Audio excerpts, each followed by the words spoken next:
cuando pensemos en hacer nuestra logística de cargas, ya sea en etapa única o etapa múltiple, tenemos que siempre pensar en eso, agrupar por edad de la gallina, que vaya correlacionado a la edad y tamaño de huevo, los días de almacenaje de ese huevo, ¿sí? Y todo debe ir bajo esa secuencia, buscar que la máquina esté completa principalmente de ese mismo lote, ¿sí? Y vayan correlativa las fechas de postura, le decimos primeras entradas, primeras salidas, ¿sí? Entonces, si en esta máquina estoy metiendo, por poner un ejemplo, una reproductora de 30 semanas de edad y 5 días de almacenaje de huevo, obviamente la máquina consecutiva va a haber un empate, ¿no?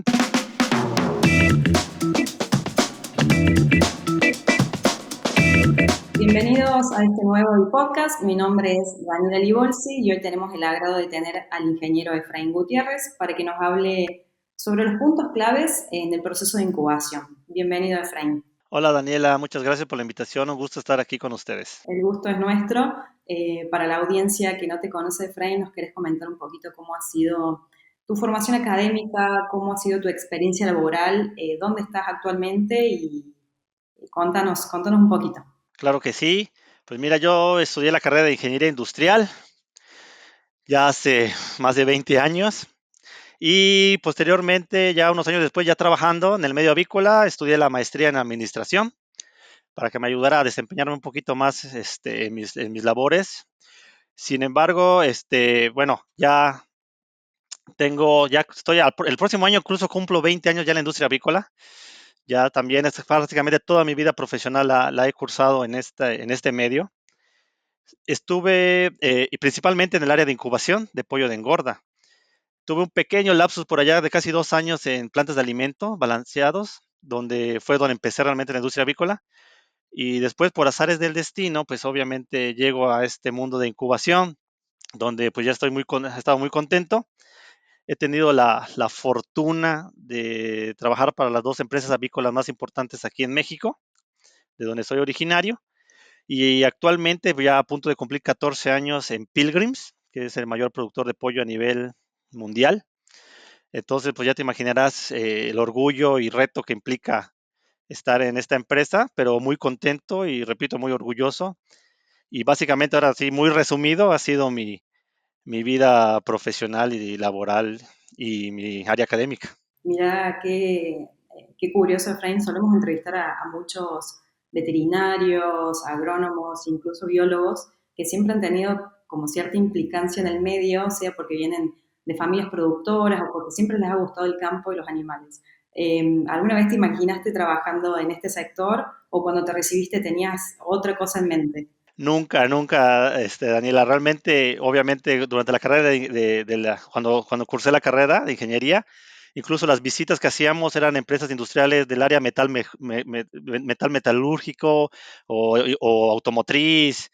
Tal vez por ahí llegamos a ir a una empresa tal vez la única de alimentos fue una panadería, o sea, industrial, obviamente, pero nunca me cruzó por la mente primero terminar en la industria de alimentos, ¿no? Y mucho menos en la industria avícola, que realmente durante la carrera mi percepción o conocimiento del área era muy, muy vago.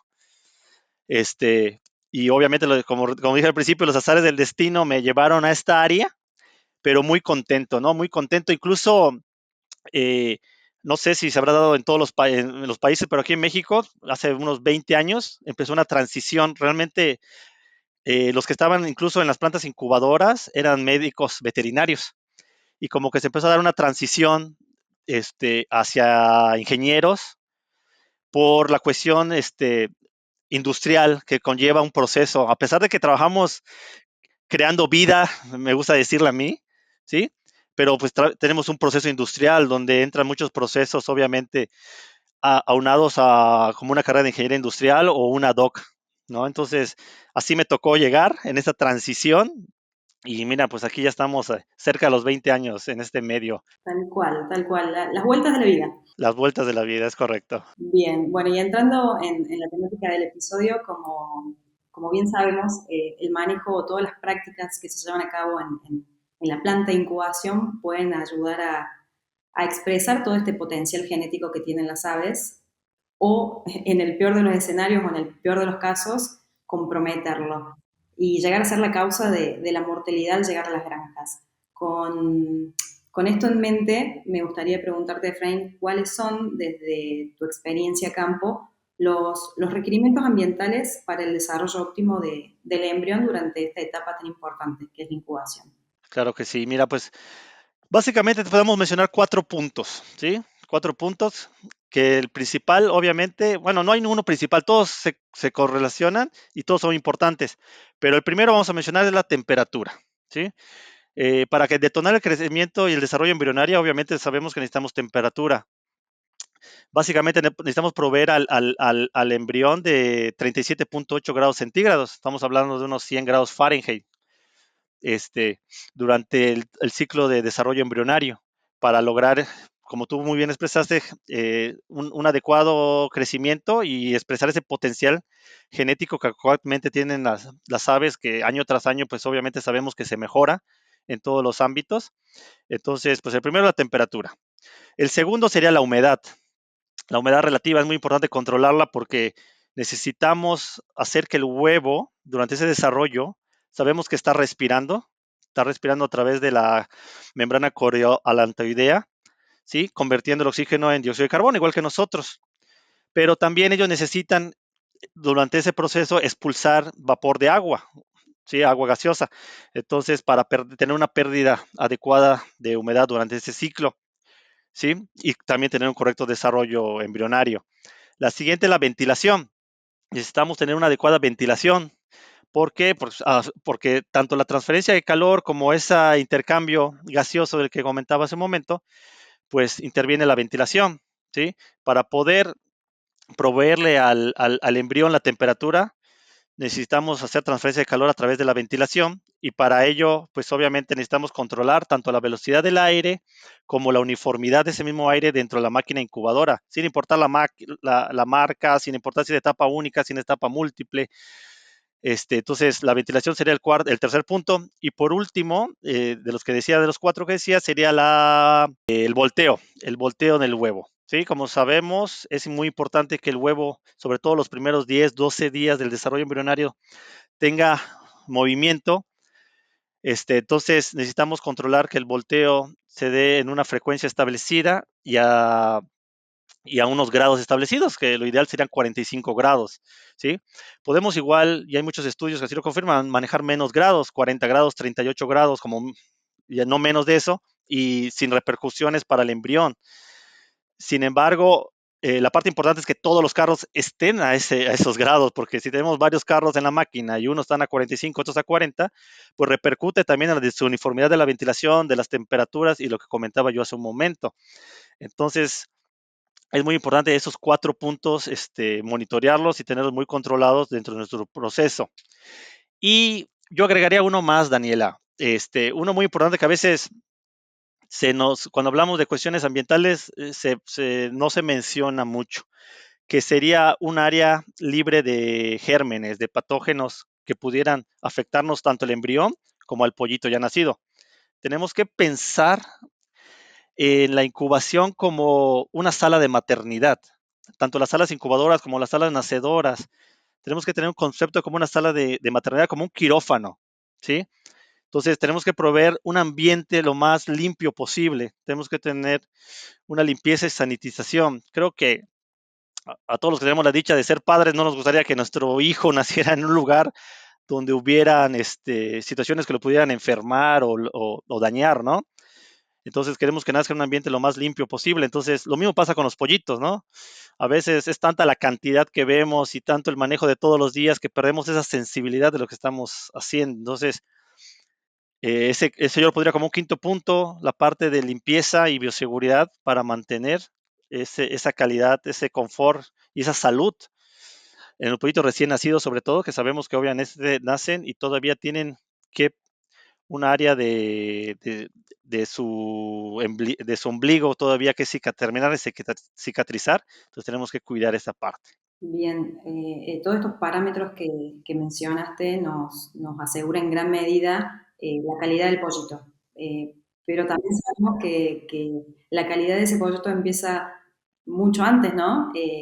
Con una buena genética, con una buena estirpe de padres por supuesto manejando el lote de forma correcta, y también la recogida y selección de esos huevos, y más aún como cuando llegamos a este proceso de incubación propiamente dicho que acabas de mencionar.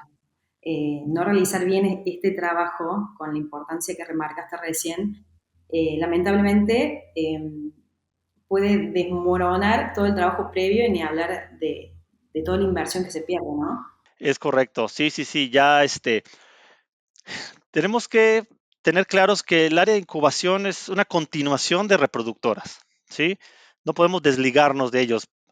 Hay una dependencia total, ¿no? O sea, yo siempre menciono que este, es muy, por ejemplo, los incubadores no podríamos sacar un solo pollito de entrada si el huevo no llegara fértil, ¿sí? O sea, no podríamos hacer nada. Entonces, de ahí empieza obviamente una dependencia y un trabajo en equipo con el área de reproductoras.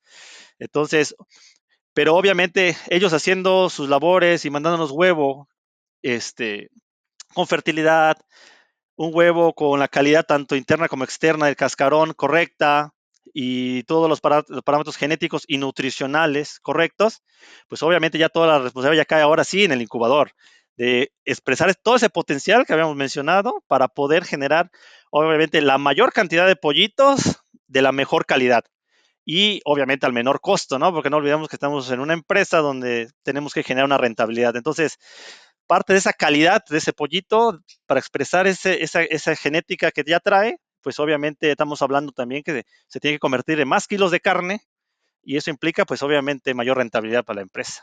Tal cual, Efraín. Me gustaría también preguntarte qué factores están involucrados en la uniformidad del bebé. Estaría bueno acá que nos expliques qué es la uniformidad, por qué es importante, y cuáles son los factores que la afectan. Y en la medida de lo posible, cómo hacemos para mejorarla. Claro, claro.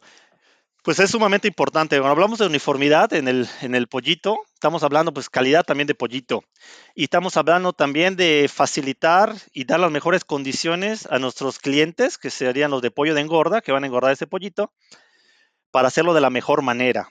Y obviamente estamos hablando de que eso les potencializa una mejor conversión alimenticia, menor mortalidad, etcétera, ¿no?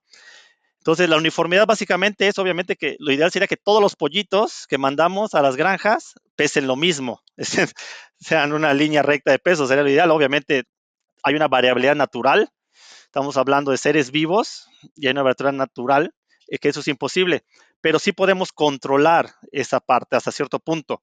Primero tenemos que entender que el huevo, el peso y el tamaño del huevo es proporcional al peso y tamaño de la gallina, ¿sí? La gallina conforme va creciendo y va engordando, pues el huevo que va produciendo es un huevo más pesado.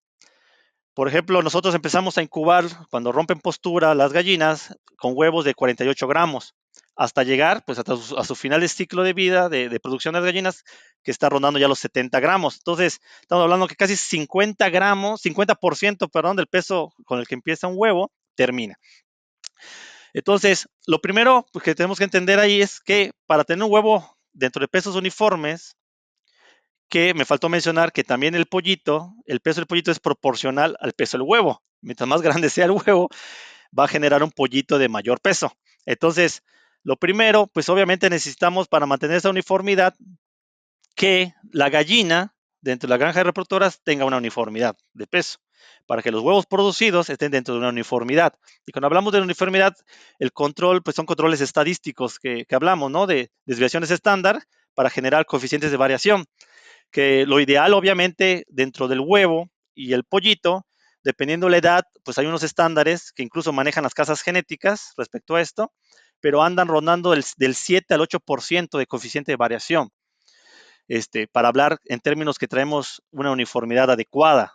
Cuando estamos arriba de esos parámetros, pues obviamente se nos abre esa uniformidad y hablamos de condiciones que hay que corregir o mejorar. Entonces, esa sería la uniformidad. Entonces, ¿qué hacemos los incubadores? Obviamente viene desde un trabajo de reproductoras, pero ¿qué hacemos los incubadores? Los incubadores tenemos obviamente que incubar y buscar nacimientos en base a edades de la gallina que pone ese huevo. Porque si, como mencioné anteriormente, hablamos que la gallina más adulta es una gallina más grande y pone un huevo más grande, Pues si en incubación hacemos una mezcolanza de reproductoras jóvenes, medianas o adultas, pues también hacemos una mezcolanza de huevos jóvenes, medianos y adultos. Y eso obviamente repercute en la uniformidad. Entonces, tenemos que cargar en base a edades y obviamente pesos y tamaños de huevo, ¿sí? Buscando esa parte de buscar esa uniformidad en el pollito. Y obviamente también la uniformidad adicional a eso nos la dan también condiciones de incubación. Hace rato mencionaba la pérdida de humedad, ¿sí? Es un factor importante que debemos mantener y controlar.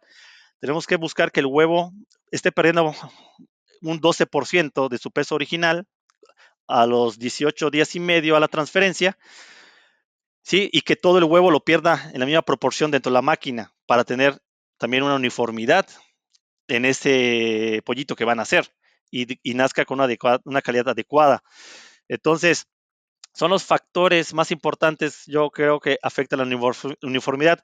Incluso la tecnología, ya hay tecnología, Daniela, permíteme comentarte, que nos ayuda para eso. O sea, hay máquinas donde ya podemos meter todo el huevo y dentro de una misma reproductora, pues tenemos una variabilidad y la podemos cerrar todavía más.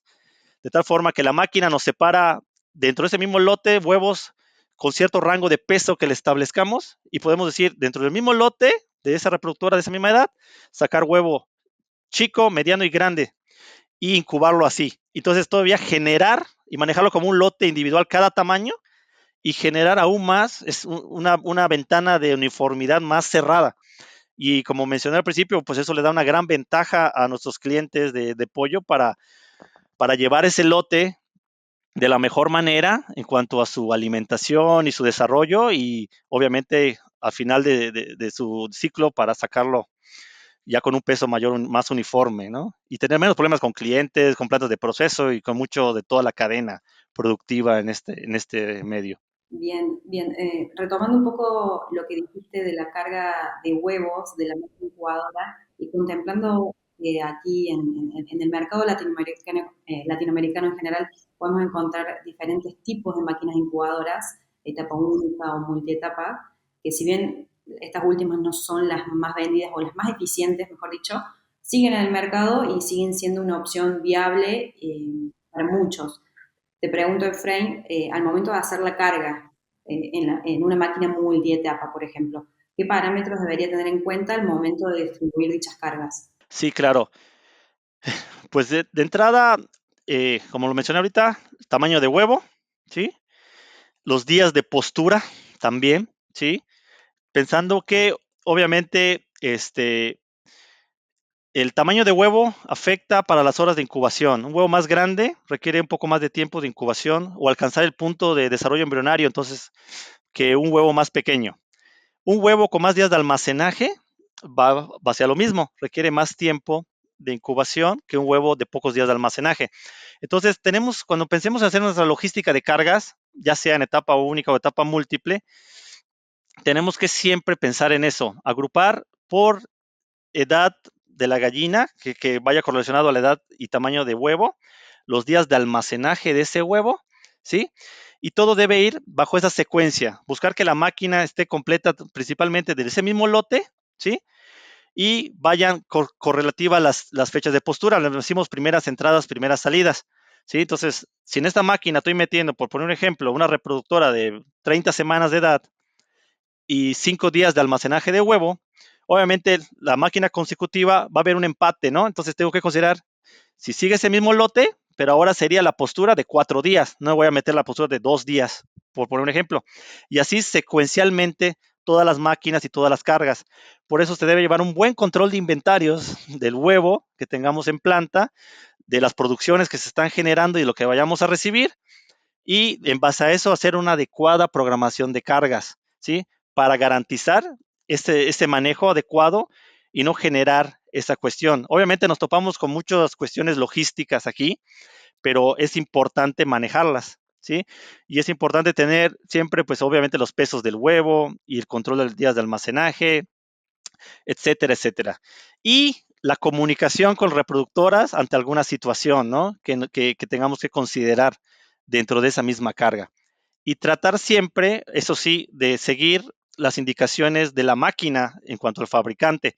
Si vamos a hacer una carga parcial, pues no es nada más cargar, decir, pues esta máquina lleva X cantidad de bandejas y decir, pues la meto, lleva 90, por ejemplo, y decir, pues vamos a cargar nada más la mitad, 45, y las meto aquí, ¿no?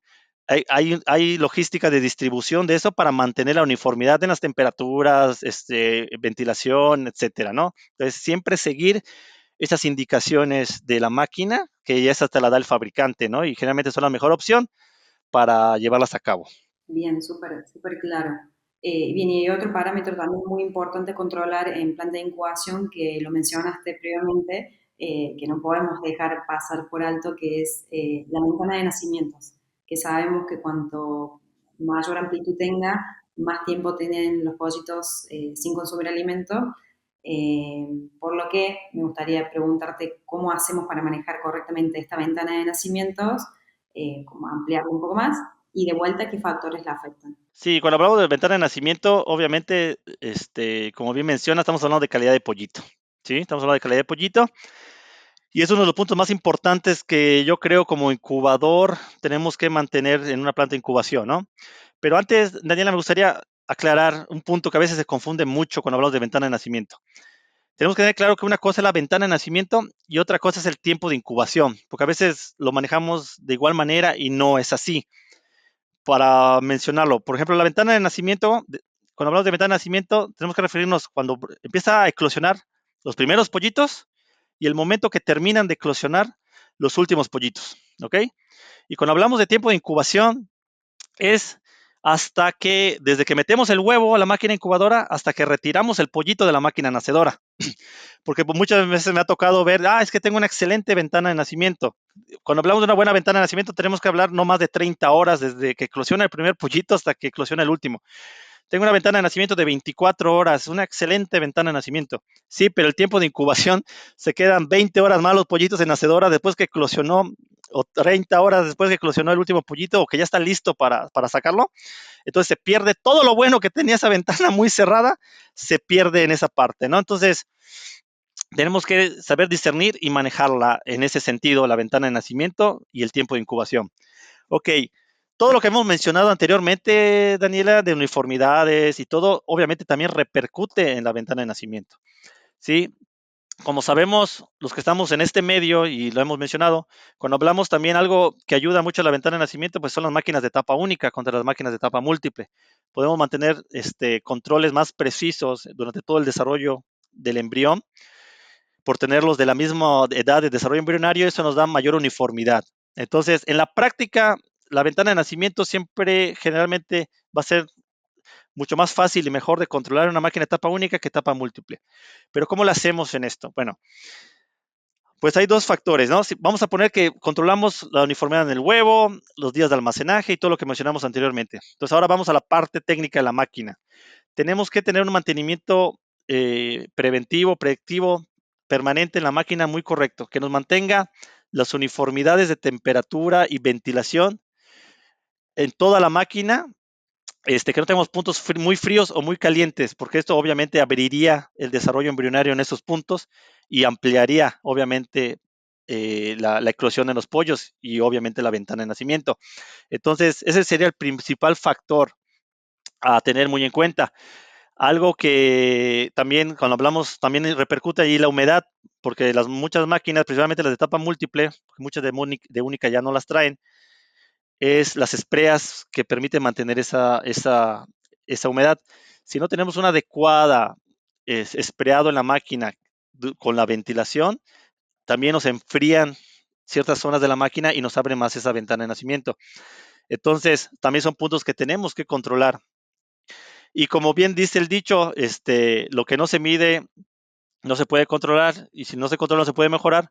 Pues la ventana de nacimiento tiene que ser una práctica habitual de la planta incubadora. Estarla monitoreando en diferentes máquinas, diferentes días, diferentes lotes y ver cómo se está comportando. Y en base a eso, estar tomando decisiones que nos puedan mejorar esa cuestión. Incluso cambia mucho las cuestiones, por ejemplo, verano al invierno, ¿no? El huevo muchas veces por su manejo desde la reproductora está expuesto a temperaturas más altas mientras se almacena y todo eso, que logra tener ya un pequeño desarrollo embrionario, vamos a llamar así. Entonces el tiempo de desarrollo ya en la planta incubadora de este huevo va a ser más corto que a lo mejor de un huevo en invierno. Entonces, todas esas particularidades son el trabajo del día a día que se tiene que estar llevando a cabo y monitoreando la planta incubadora. Y también aprovecharnos de la tecnología. Por ejemplo, si tenemos máquinas nacedoras, que el damper, o sea, que el regulador de tiro de la máquina donde entra y sale el aire esté controlado por humedad, también podemos ver una gráfica tipo distribución normal de cuando empieza a eclosionar el pollito, tiende a subir la humedad. Y cuando ya está seco y listo, pues esa humedad baja y se estabiliza dentro de la máquina. Entonces, esa campana que genera esa gráfica, ¿sí? Va muy acorde a la ventana de nacimiento. Entonces, cuando llega a ese punto de estabilización nuevamente la humedad, el pollito ya está listo para ser retirado a la máquina nacedora y poderlo ya cosechar y procesar. Entonces, también nos podemos basar en la tecnología para hacernos más fácil esto, ¿no? De todas maneras, pues obviamente tiene que haber un registro manual donde estemos revisando y monitoreando 30 horas antes, cuando menos, cuánto pollito va eclosionando y cuando termina, para tener esa ventana de nacimiento. Y otro punto también, Daniel, ahí que nos puede servir en la práctica operativa para ver cómo está nuestra ventana de nacimiento es ver qué nos dicen los residuos del huevo en las charolas, ¿sí?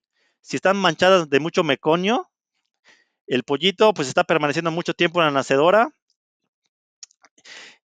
o podemos tener una ventana de nacimiento muy amplia. Es decir, por ejemplo, igual si tenemos charolas de arriba y de abajo donde el huevo sale completamente limpio y las del medio muy manchado de merconio, entonces lo más seguro la ventana de nacimiento es muy amplia. Quiere decir que el pollito de las charolas centrales, por ejemplo, está eclosionando muchas horas antes que los de las partes superior e inferior. Entonces ahí tenemos una ventana muy amplia. Nos podemos basar también haciendo monitoreo, por ejemplo, de las alas del pollito. Y si ya se empieza a ver la hoja de la pluma desarrollada, ese pollito igual ya tiene mucho tiempo. Y si lo vemos, ese desarrollo muy desuniforme entre charolas o posiciones de esas charolas en la máquina, la ventana de nacimiento también es muy amplia. Obviamente, bueno, estas son cosas que el expertise te puede llevar a ser muy práctico, muy rápido, para saber si una ventana es correcta o no. Independientemente también los registros que, repito, se tienen que estar llevando y monitoreando, ¿no? Entonces, no sé si fui claro en esto de la ventana de nacimiento. Muy claro, Efraín. Cómo cobra importancia la observación, la experiencia, la toma de registros para poder analizar en su conjunto y tomar decisiones en tiempo y forma, ¿no? Bien, Efraín. Y para ir terminando, ¿algún comentario final o alguna recomendación sobre o conclusión sobre la temática que te gustaría aportar para los que están escuchando el podcast? Bueno, mire, yo tengo la dicha de que me han invitado varias veces a dar pláticas sobre incubación, calidad de pollito, tanto en seminarios como en escuelas, y es algo que me gusta, ¿no? Hablar de esto. Creo que los que estamos en este medio nos apasiona esta parte y esta parte de darte cuenta que no dejas de aprender, todos los días estás aprendiendo algo nuevo, hay que leer mucho, hay que asistir a muchos seminarios, hay que actualizarse por todo lo que conlleva. Entonces, sí, me gustaría mencionar, pues esa parte, ¿no? O sea, esa parte de que hay que estar y hay que inmiscuirse los que están empezando en esta parte de incubación. No hay una escuela, no hay una escuela que, bueno, al menos aquí en México, no sé cómo sean en otros países, pero no hay una escuela que te enseñe, sino lo vas llevando, te va llevando el destino a estas áreas y vas adoptando muchas cuestiones y vas aprendiendo mucho.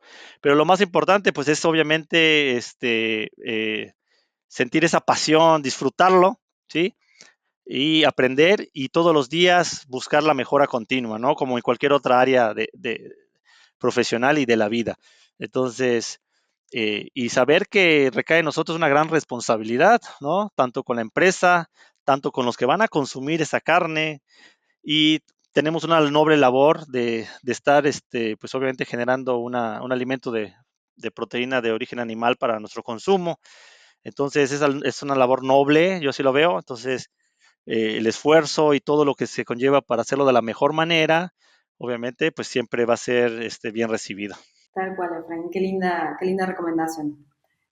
Bueno, y finalmente siempre le pedimos a nuestro invitado y lo ponemos en aprietos, que elija algún o nomine a algún colega que crea relevante para venir a un próximo episodio. Sé que por ahí tenés varios. Sí, yo creo que pues ya con casi 20 años en este medio, pues uno llega a conocer a muchas personas. Incluso creo que la mayoría aunque México es un país muy grande, creo que la mayoría nos conocemos, ¿no? O identificamos a todos los que estamos en este medio, tanto avícola como en incubación, en mi caso. Entonces sí, me gustaría nominar muchos, pero que estoy seguro que les encantaría participar y hablar también de temas avícolas. Pero espero que no se molesten los demás, pero bueno, me gustaría nominar a uno ahorita que incluso este año le fue homenajeado en un seminario, y sé que le gusta mucho también compartir toda su experiencia, que es el médico Ismael Hernández.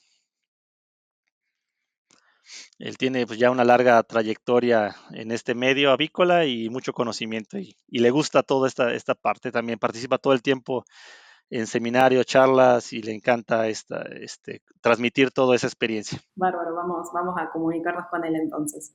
Bueno, Efraín, agradecerte de parte de todo el equipo que forma parte de mi podcast, de haber compartido y venir a comentar un poco cómo es tu experiencia. Muchísimas gracias. No, gracias a ustedes por la invitación. Ojalá que los que nos escuches poderles aportar algo, cuando menos la inquietud de seguir conociendo más de este medio de incubación. Muchas gracias por la invitación. Un gusto.